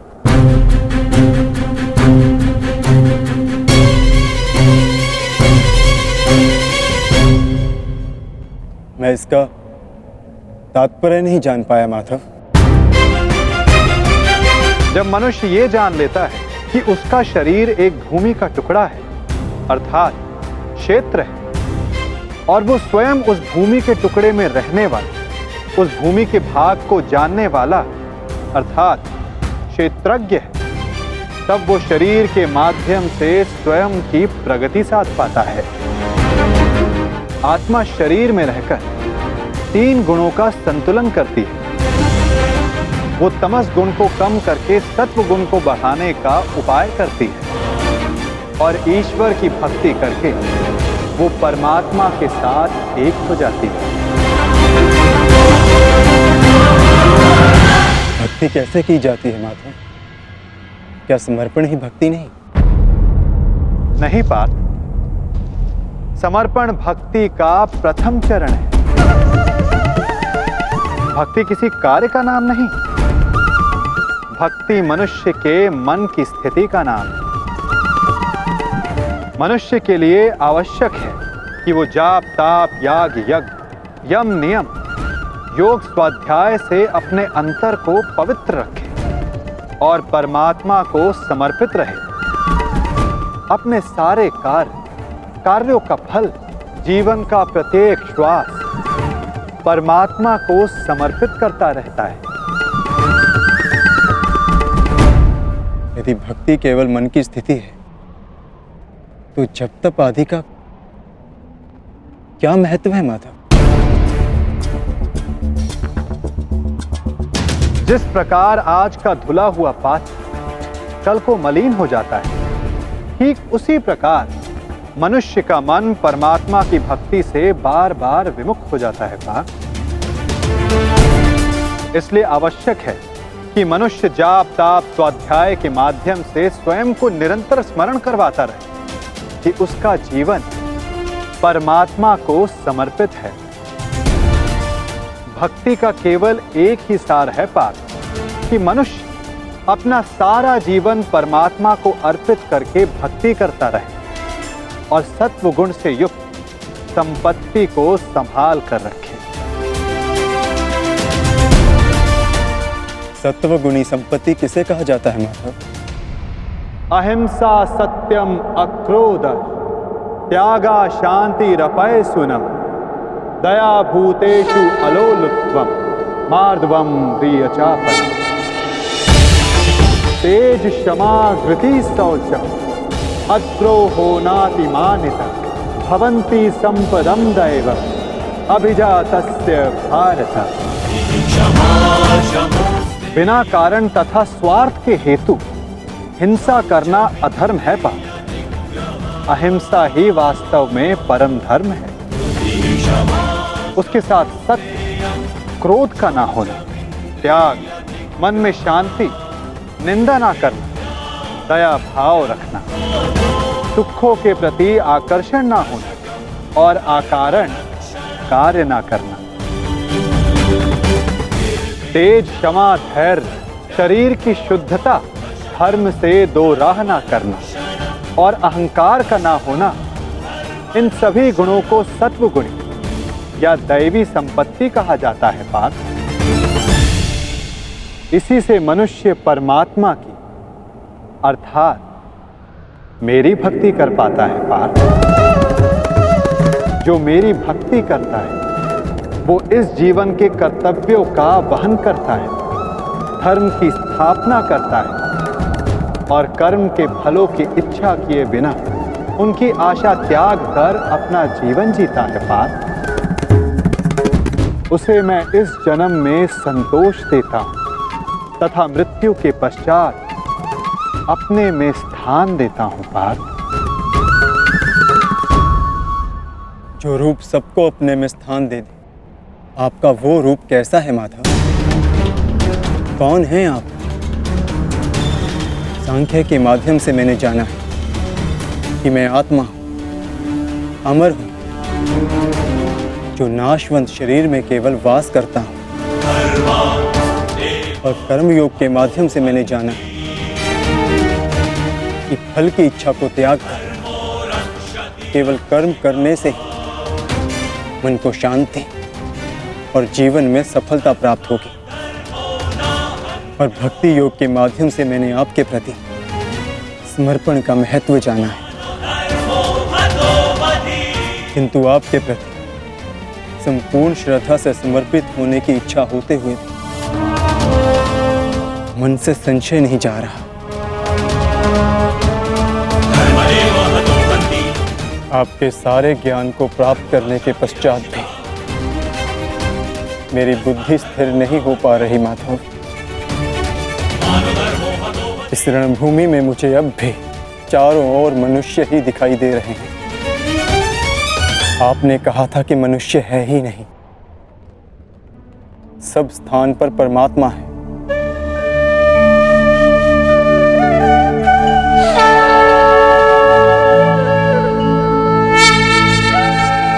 तो उस परमात्मा का रूप मुझे दिखाइए माधव, और मेरे सारे संदेहों का नाश कीजिए।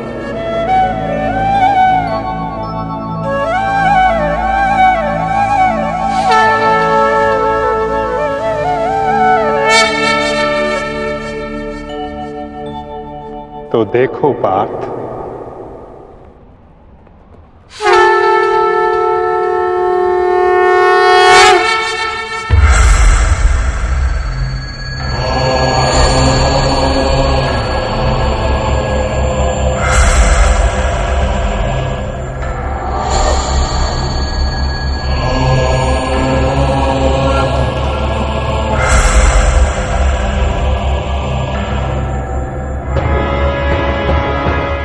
माधव,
सांख्य योग से कर्म योग की, कर्म योग से भक्ति योग की और भक्ति योग से ज्ञान योग की प्राप्ति होती है पार्थ।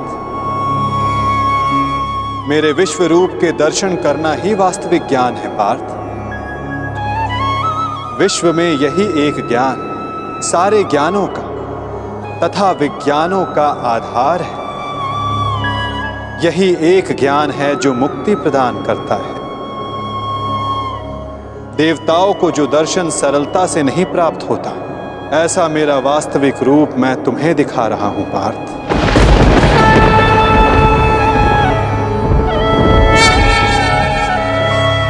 बीजम मम सर्वभूतानां विधि पार्थ सनातना बुद्धिर बुद्धिमतम अस्मि तेजस तेजस्विनम अहम्। मैं ही सारे जीवों का ब्रह्म बीज हूं, मैं ही बुद्धिमानों की बुद्धि हूं, मैं ही बलवानों का बल हूं पार्थ। मैं पृथ्वी के कण कण में वास करता हूं। सारी पृथ्वी, सूर्य, चंद्र, ग्रह, नक्षत्र, तारा मंडल और समस्त ब्रह्मांड मेरे भीतर वास करते हैं। मैं ही सत्य हूं, मैं ही संपूर्ण हूं, मैं ही जीव हूं, मैं ही शिव हूं।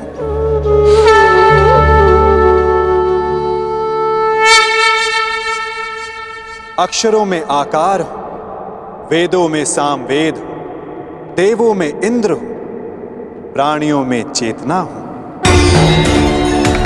रुद्रों में शंकर हूं, हवन में अग्नि हूं, धन में कुबेर हूं, पर्वतों में सुमेरु हूं, ऋषियों में भृगु हूं, ध्वनियों में ओंकार हूं, यज्ञों में जाप हूं, वृक्षों में पीपल हूं,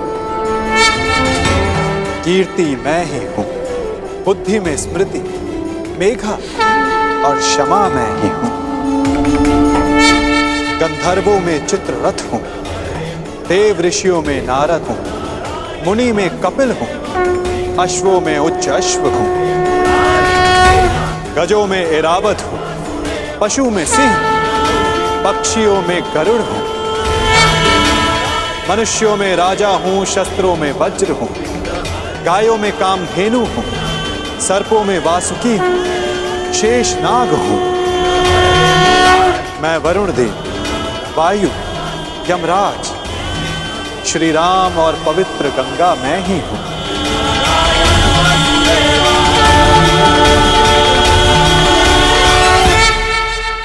सृष्टि का आदि, मध्य तथा अंत मैं हूं। ब्रह्म विद्या हूं, महाकाल हूं, ब्रह्म हूं, प्रभाव हूं।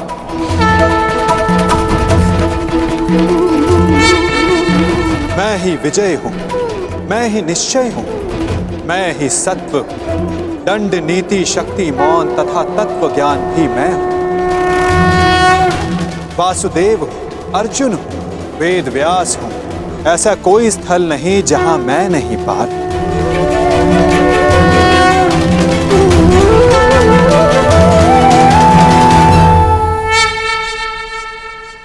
मैं ही समय हूं, मैं ही काल हूं, मैं ही मृत्यु भी हूं पार। और यहां उपस्थित सभी मनुष्यों की मृत्यु बन के भी मैं ही खड़ा हूं पार। यदि तुम शस्त्र नहीं उठाओगे तब भी मैं इन सब का नाश कर दूंगा। अपने मोह को त्यागो पार, अपने कर्तव्य को देखो, धर्म का भार उठाओ, अपना गांडीव उठाओ और सर संधान करो पार। युद्ध करो, युद्ध करो पार।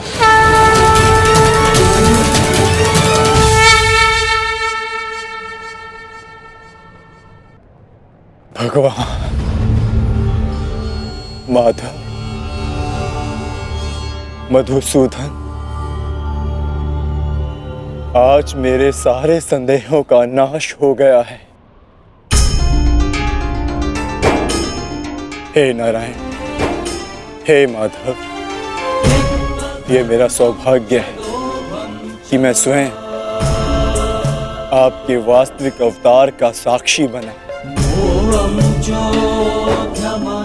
आपके ज्ञान के प्रकाश से मुझे मेरी शंकाओं के अंधकार से निकालकर मुझे उचित मार्ग दिखाने के लिए आपका धन्यवाद। आपको मार्गदर्शक रूपी पाकर आज मेरा जीवन धन्य हो गया।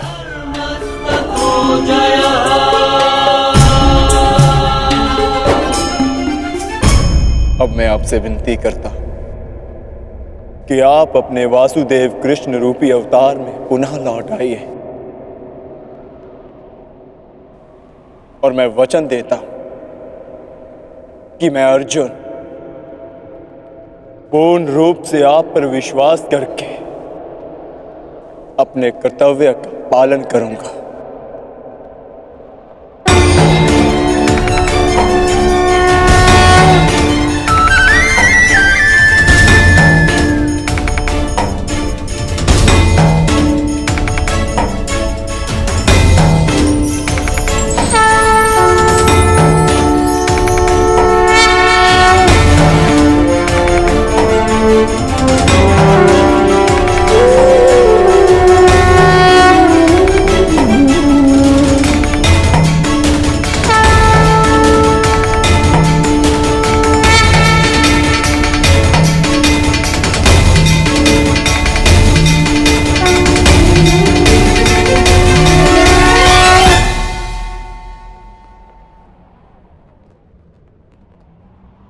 उठो पार्थ, जिसका आरंभ किया है उसका समापन करना है तुम्हें।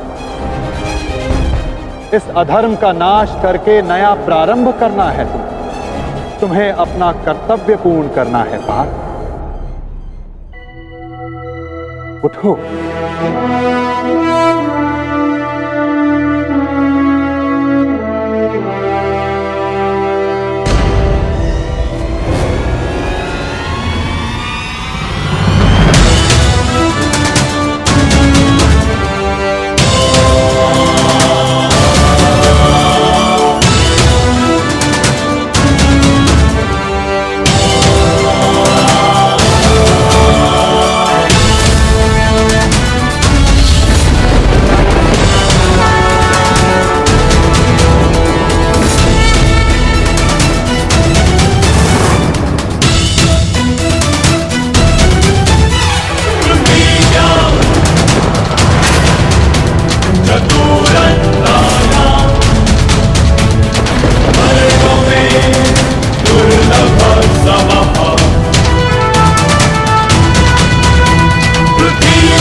आप इस जलती हुई अग्नि को देख रहे हैं? इसमें जलते हुए अंगारों को देख सकते हैं?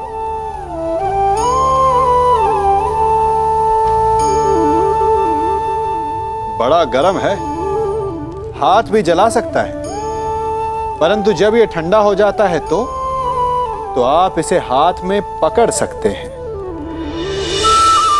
परंतु देखिए, ठंडा होने के पश्चात भी इसने हाथ काला कर ही दिया। यही गति दुर्जनों की भी होती। आप भले ही उनके साथ जलकर नष्ट नहीं हुए, परंतु आप भी अपयश के भागी अवश्य बनते हैं, क्योंकि बुरे व्यक्ति का साथ कभी भी लाभदायक सिद्ध नहीं हो सकता। इसलिए श्रेयस्कर यही है कि दुर्जनों से हम दूर रहें। उठो पार्थ, जिसका आरंभ किया है उसका समापन करना है तुम्हें। इस अधर्म का नाश करके नया प्रारंभ करना है तुम्हें अपना कर्तव्य पूर्ण करना है पार्थ।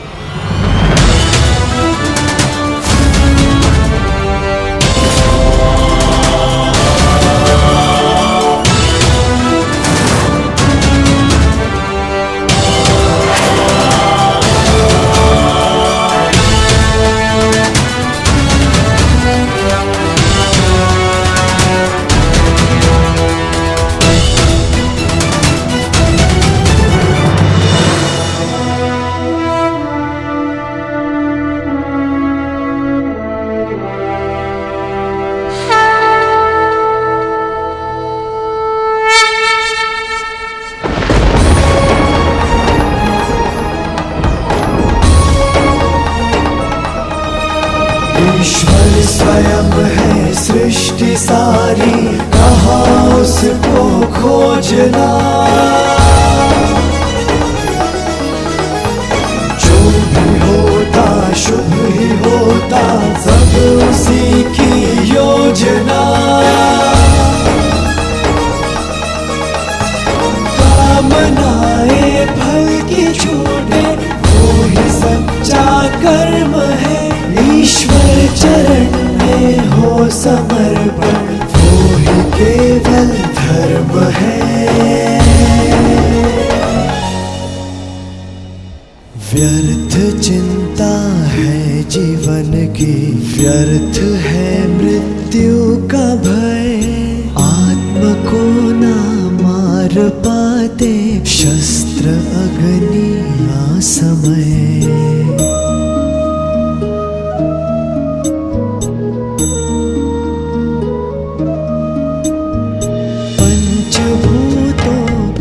बनी ये देह केवल वस्त्र है। पंचभूतों की बनी ये देह केवल वस्त्र है। आत्मा का जो वास्तविक है, घर कहीं अन्यत्र है।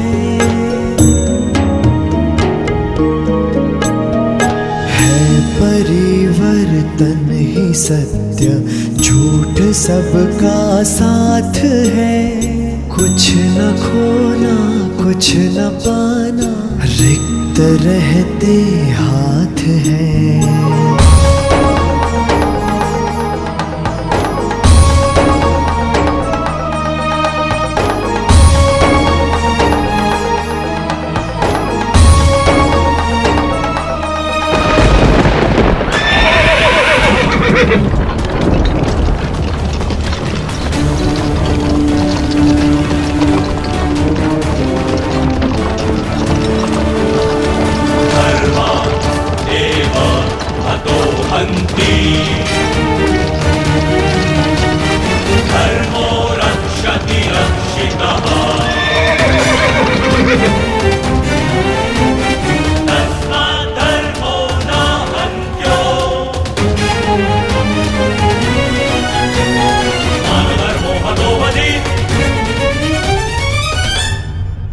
तैयार हो पार्थ?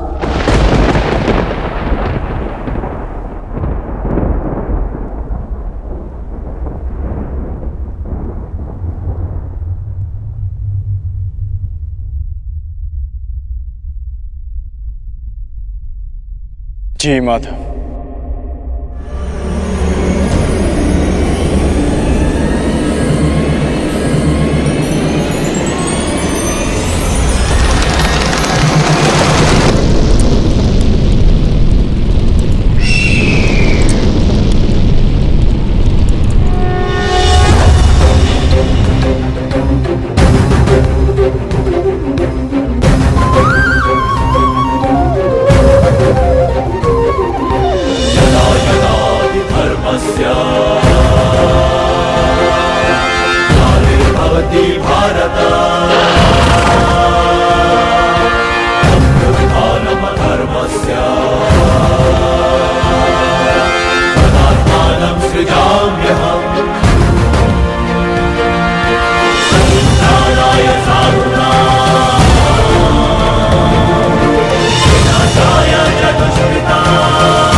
क्या हुआ संजय? युद्ध आरंभ हुआ कि नहीं?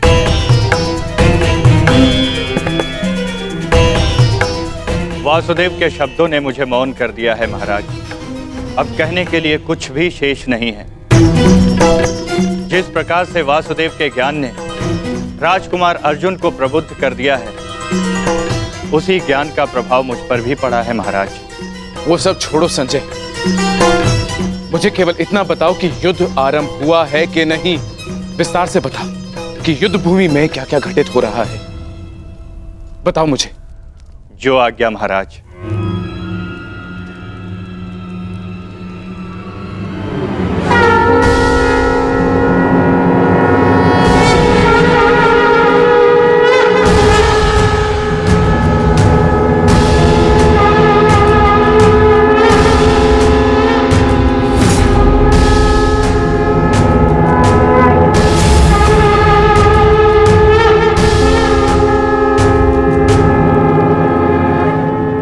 युद्ध का शंखनाद हो चुका है महाराज। युद्ध किसी भी क्षण प्रारंभ हो जाएगा।